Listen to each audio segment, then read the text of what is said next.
श्री गोवर्धन नाथ की जय। आप सर्व को आज के इस पावन उत्सव की सर्वप्रथम तो अनेक मंगल बधाई। ये जो हमारा आज का पवित्र पावन उत्सव है, हमारे जीवन में जो आनंद आया है, ये जो हम नित्य सेवा करते हैं, स्मरण करते हैं, तो उस सेवा स्मरण से जो सुख हमें मिलता है वह हमारे गुरु की, श्री वल्लभ की ही कृपा का प्रसाद है। उनकी कृपा का ही तो उत्सव है, क्योंकि भगवत तत्व की अनुभूति, इसका सुख प्राप्त करने के लिए अपने गुरु द्वारा प्राप्त दृष्टि की आवश्यकता होती है। जैसे तुलसीदास जी, संत तुलसीदास जी भी कहते हैं कि हम भले ही कितना कहते रहें कि कण कण में प्रभु हैं, कण कण में भगवान है, किंतु भाई दिखाई कहाँ देता है, कहाँ सूझता है? नहीं दिखता, नहीं सूझता। क्यों नहीं सूझता है, नहीं दिखता है? क्योंकि हमारी दृष्टि में दोष है। तो ये दोष कैसे जाएगा? तो तुलसीदास जी कहते हैं कि गुरुपद रज मृदु मंजुल अंजन नयन अमीय द्रग दोष विभंजन। गुरु के चरणों की जो रज है वह अपनी आँखों में आंज लेने से दृष्टि दोष दूर होते हैं। ते तामस ना अगरया परताप पदरज गंध श्री वल्लभ कृपा कटाक्ष निहारो। ये हमें जीवन में सही दृष्टिकोण देने वाले हमारे प्रभु गुरु आचार्य श्री वल्लभ ही हैं। उन्हीं की कृपा दृष्टि है, जिन्होंने अपने देवी जीवों को कहीं अन्य भटकने नहीं दिया। ऐसे अनमोल निधि जो आपने हमें प्रदान की है, वह जीव के सामर्थ्य से प्राप्त नहीं हो सकती है। उनके चरणों में हमारी सर्वश्रेष्ठ भेंट क्या हो सकती है कि हम उनके वचनों का पालन, उनके बताए मार्ग पर दृढ़ता से चलें, उनके सिद्धांतों का हमारे जीवन में निर्वाह करें। जीव जन्म जन्म से अंधकार में ही था। इस संसार के जो संसार दुख रूप है, किंतु दुख रूप उसे प्रतीत नहीं होता है, इसीलिए उससे बंधा रहता है। किंतु जब गुरु जीवन में आते हैं तो ज्ञान रूपी प्रकाश हमारे अंतर में प्रकट होता है, जीव के इस प्रपंच की निवृत्ति होती है। इसीलिए कहते हैं कि हजारों सूर्य, हजारों चंद्र का प्रकाश हो, फिर भी जहाँ गुरु नहीं है, गुरु बिन घोर अंधकार है। देखो, प्रभु की सेवा स्मरण करके भगवद चरणों का, प्रभु गुरु का विश्वास अर्जित किया जाता है। उसी से भक्ति भी सधती है, भक्ति भी तभी भक्ति है। देखो, यही सुधि तो ब्रह्म संबंध में पुनः हमें कराने में आती है समर्पण की। जो गोपीजनों ने समर्पण किया, जो गोपीजनों ने आत्मा सहित ये लोक परलोक सर्व प्रभु को समर्पित किया, जो रास में गोपीजनों ने प्रभु के सन्मुख वचन कहे कि मैवं विभोरति भवान गदितुं न संशम संत्यज्य सर्व विषयान स्तवपाद मूलम। कि हे प्रेष्ठ, हे रमानाथ, गोपीजन कहते कि हम सर्व त्याग कर आपके सन्मुख आए हैं, आप ही हमारे सर्वस्व, हमें ये आलोक परलोक जो सर्व है ये सब आपको समर्पित कर दिया है, हमने सर्व आपको समर्पित कर चुके हैं हम। देखो, यही वचन तो हम ब्रह्म संबंध के वक्त तुलसी समर्पण करके प्रभु के सन्मुख बोलते हैं। रास के समय कहे गए इन्हीं वचनों को हम जीव जो है वो ब्रह्म संबंध के वक्त पुनः याद करते हैं।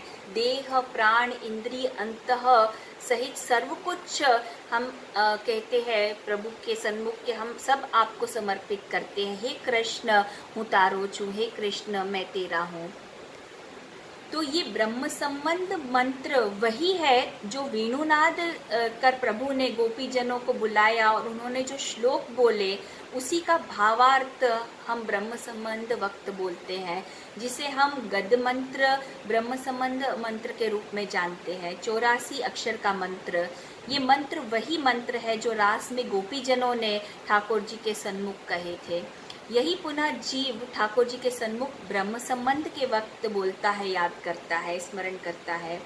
और देखो, यही आज्ञा श्री ठाकुर जी ने, प्रभु ने श्री वल्लभ को भी की कि जीव को ब्रह्म संबंध द्वारा पुनः स्मरण कराओ, उसे समर्पण कराओ, उसका स्मरण कराओ, जिससे स्मरण से उसे पुनः ताप क्लेश का अनुभव होगा कि मैं तो प्रभु का हूँ, उनकी रास लीला से विखुटा पड़ा हुआ जीव हूँ। तो जो सुख लीला समय हुआ जीव को, ब्रह्म संबंध द्वारा पुनः उसे उसी सुख का अनुभव इस कलिकाल में सेवा द्वारा होगा घर में। तो श्री वल्लभ ने कृपा कर इस आज्ञा को प्रकट किया।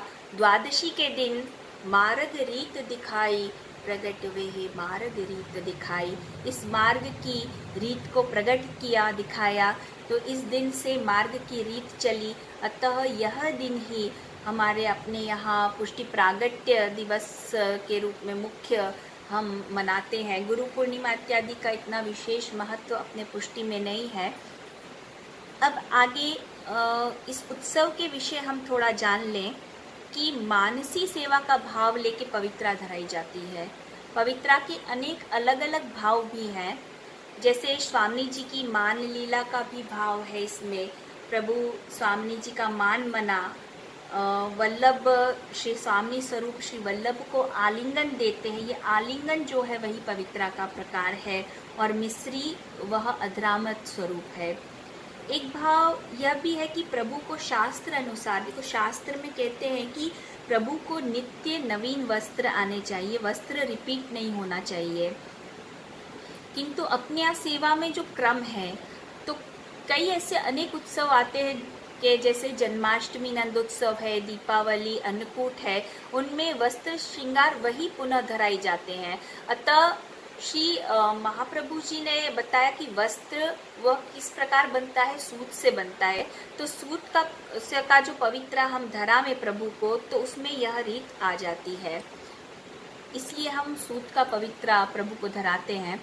पूरे वर्ष के, साल भर के जो दोष हम जीव से बन जाते हैं, सबको ये पवित्रा शुद्ध कर देती है। श्री गोपीनाथ चरण आप आज्ञा करते हैं कि 360 दिन की हमारे पूरे वर्ष की सेवा प्रभु स्वीकार करते हैं। 360 दिन का भी विशेष भाव है कि प्रभु हमारे 16 कलापूर्ण हमारे प्रभु श्री ठाकुर जी हैं, और 6 ऋतु में आपकी लीला, प्रभु की लीला वर्णित है। तो 16 इंटू 6 करे तो आता है 96। उसके पश्चात प्रभु तामस, राजस, सात्विक तीनों प्रकार के भक्तों का पोषण करते हैं। तो संख्या होती है 96 इंटू 3 इक्वल्स टू 288, 288। अब पूरे वर्ष में 12 महीने आते हैं, 12 मास हैं, तो 12 महीने की हमारी सेवा है, अर्थात 288 प्लस 12 करें तो होते हैं 300। अब 1 घंटे में कितने मिनट होते हैं? 60 मिनट। तो 60 मिनट होते हैं तो हो गए 360। इस प्रकार से ऐसा इस 360 दिन का भाव बताया है हमारे पूरे वर्ष की सेवा का। पवित्रा धराने का क्रम भी हम यहाँ जान ले कि प्रभु को पवित्रा धराने के बाद पीठिका पे और फिर पिछवाई पे भी पवित्रा धराए जाते हैं। इस दिन हिंडोला भी पवित्रा के ही करने में आते हैं प्रभु के। पवित्रा रक्षाबंधन तक नित्य प्रभु को धराए जाते हैं। जिन्होंने देखो कारणवश प्रभु को जो पवित्रा नहीं धराए हो, तो वह जन्माष्टमी तक धरा सकते हैं।